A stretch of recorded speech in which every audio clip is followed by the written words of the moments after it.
Imagine for a second that you have finally made it. You hit the golden milestone of a six-figure salary. You have the degree, the career, and the income that everyone told you would be the ticket to the easy life. But then Friday afternoon rolls around, you look at your banking app, and you feel a cold pit in your stomach.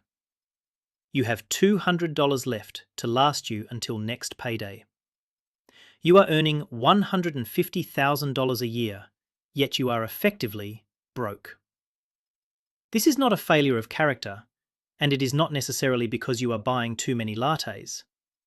It is because you fell for the most expensive illusion in the modern economy.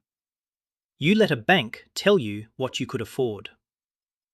I have spent years looking at the math of high-earning households, and I have noticed a terrifying trend. The very people who should be building massive wealth are instead suffocating under the weight of their own front doors. Today, we are going to pull back the curtain on the 43% debt-to-income rule. I am going to show you why the bank's approval limit is not a safety net. It is actually the exact threshold for your financial ruin. Before we dive into the wreckage of the six-figure squeeze, I want to make a deal with you. Most financial advice is designed to keep you middle class. It is designed to keep you compliant and predictable for the banks. This channel is about something else entirely. It is about the math of freedom. If you want the actual numbers that the industry refuses to talk about, hit that subscribe button. It is quite literally the best return on investment for your time today. I am not here to sell you a dream. I am here to give you the blueprint to protect the wealth you are working so hard to earn. We are going to break down the mechanics of the mortgage trap, the phantom costs of homeownership that no one budgets for, and the one specific number you should actually be using to decide how much house to buy. If you value your autonomy more than you value your square footage, stay with me. This is going to get uncomfortable, but it might just save your retirement. Let us start with the core of the problem. What exactly is this 43% DTI rule that everyone keeps talking about? On paper, it sounds professional. It sounds like it was crafted by a room full of experts who want you to succeed. Debt to income, or DTI, is the ratio lenders use to measure your ability to manage monthly payments. They take your total recurring monthly debt and divide it by your gross monthly income. There are two numbers they look at. The front-end ratio is just your housing costs. The back-end ratio, which is the big one, includes everything: your mortgage, your car payments, your student loans, and your credit card minimums. When the industry says 43%, they are talking about that back-end ratio. Now, where did this number come from? It did not come from a financial planning handbook. It came from the ashes of the 2008 housing crisis. The government created the Qualified Mortgage Rule to prevent banks from giving out loans that were guaranteed to fail. They decided that if a borrower's total debt stayed under 43% of their income, the loan was safe enough for the bank to sell to investors. Notice I said safe for the bank. This threshold was designed to protect the global economy from a systemic collapse, not to protect your ability to go on vacation or put your kids through college. The 43% limit is based on a lie, and that lie is gross income. This is the most insidious part of the whole mortgage process. Banks calculate your affordability based on the money you earn before taxes, before health insurance, and before retirement contributions. But here is the reality check. You do not live your life on gross income. You do not buy groceries or pay for gas with the money that the government takes before you even see your paycheck. You live on net income. When a lender tells you that you can afford a mortgage that takes up 43% of your gross pay, they are essentially ignoring about 30% of your financial reality. Think about that. Taxes, FICA, and state withholdings will easily eat up a quarter of a six-figure salary. Add in a basic 401k contribution and some health insurance, and suddenly 35% of your money is gone before we even start talking about the house. If the bank takes another 43%, you are left trying to survive on about 20% of what you actually earned. For a high earner, that sounds like a lot of money until you realize that high earners usually have high earning expenses. The bank is lending you money based on a version of you that does not pay taxes and does not save for the future. There is a deep psychological trap that happens when you get that pre-approval letter. We tend to view authority figures as experts.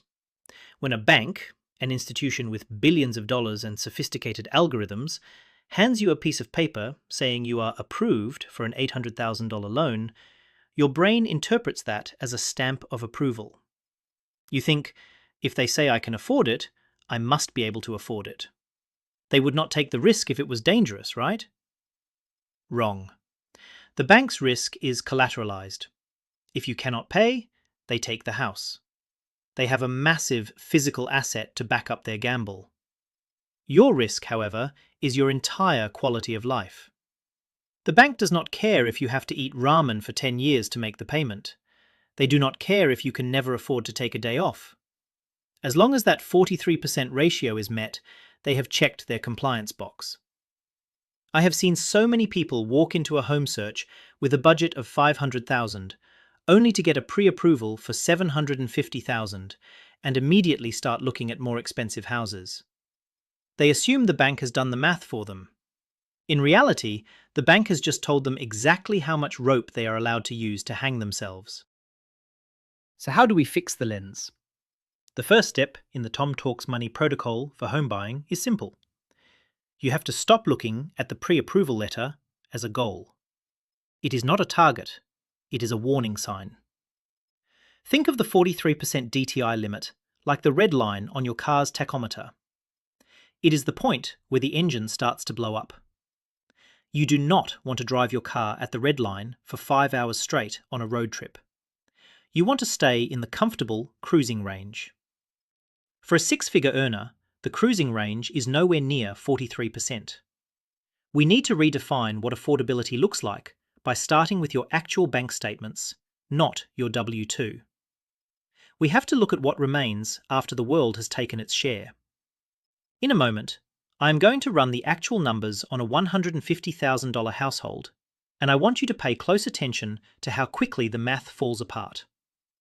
We are going to look at a couple that followed the bank's advice perfectly and ended up essentially destitute.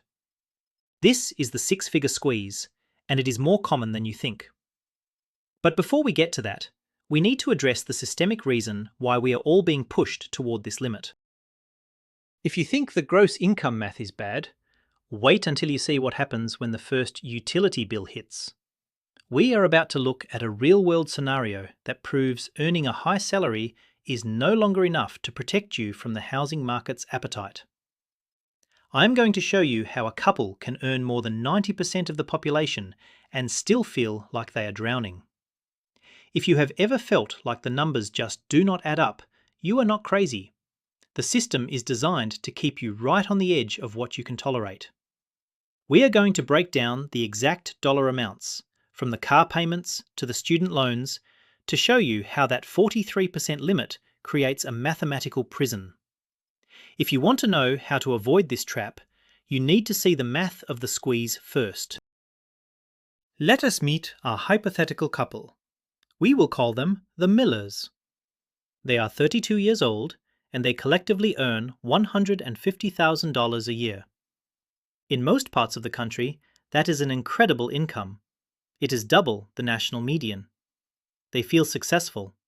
They have worked hard, and now they want to buy their first home. Their gross monthly income is exactly $12,500. When they walk into the bank, the loan officer smiles. To the bank, the Millers are the perfect customers. They have decent credit and a stable job history. The bank applies the 43% rule. $12,500 multiplied by 0.43 gives them a total allowable debt load of $5,375. The Millers have a few standard debts. They have a $500 car payment and they are paying $400 a month on student loans. That is $900 in existing debt.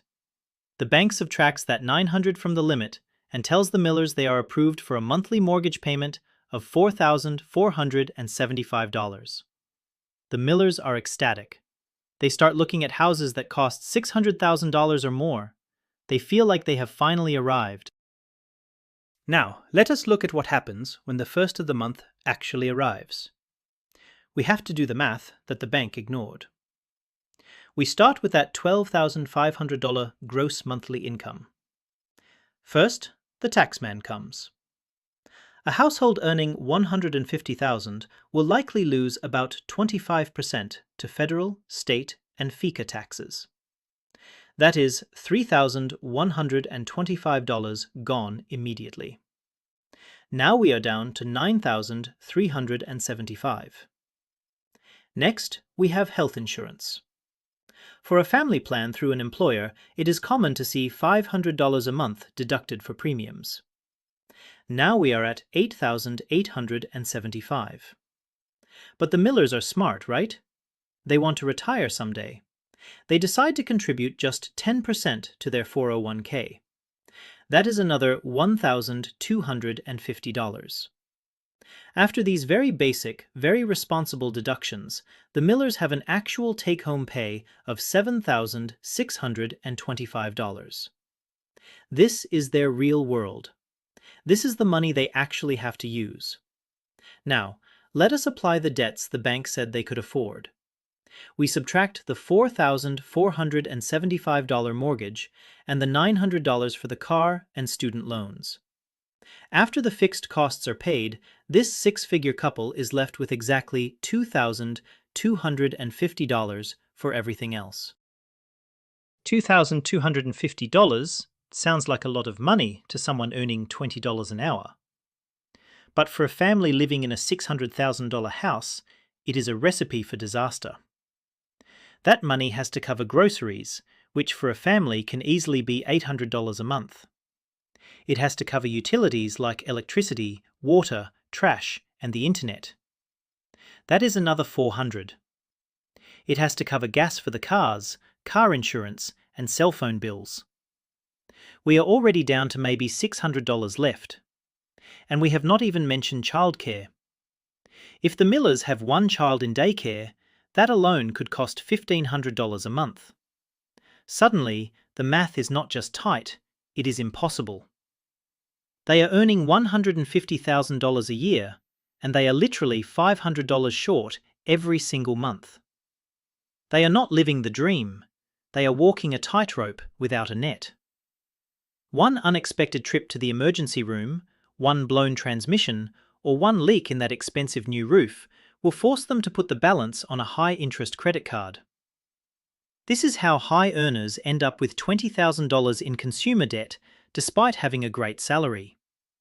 They are house poor because they trusted a gross income formula. I see this play out every single day, and it is why I am so obsessed with using the right systems.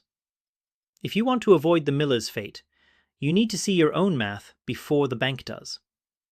I have developed a set of digital tools specifically for this purpose. My Ultimate Personal Finance Dashboard and the Monthly Budget Planner are designed to do the net income math for you. They help you stress test your life before you sign a 30-year contract.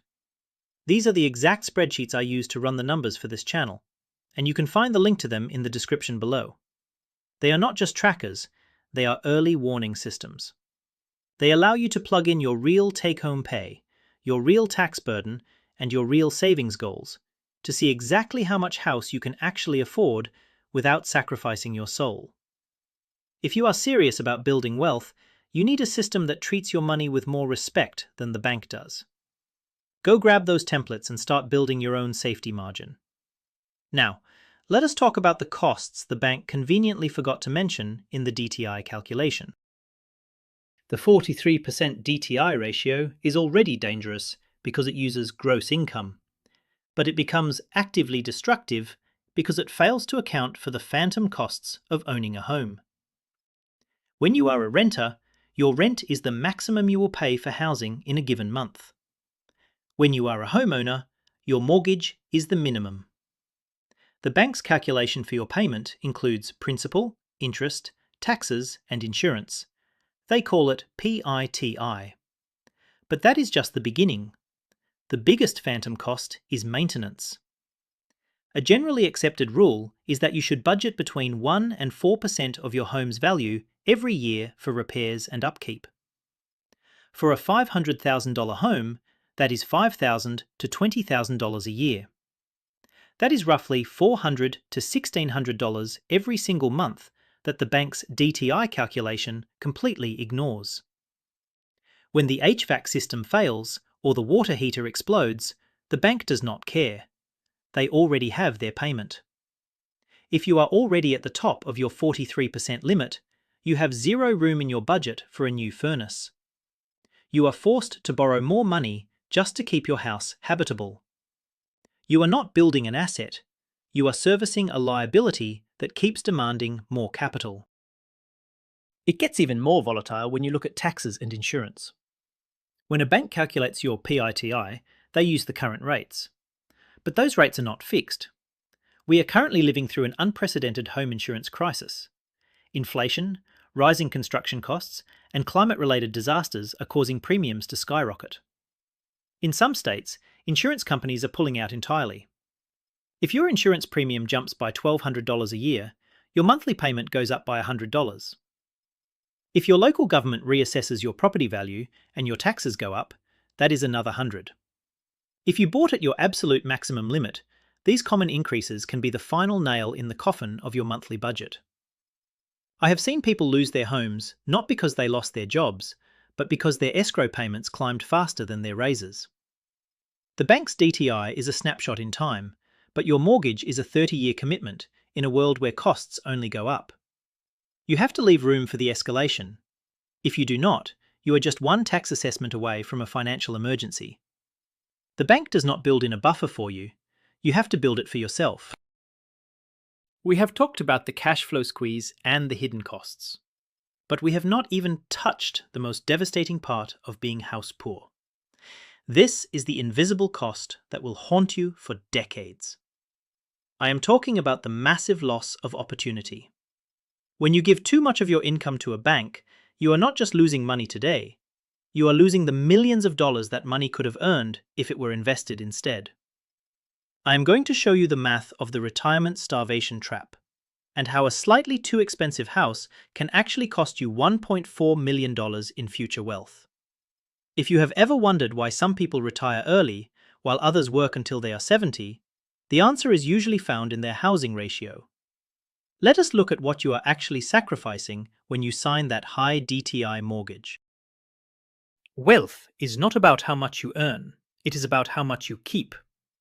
The greatest asset you have is time and the power of compounding.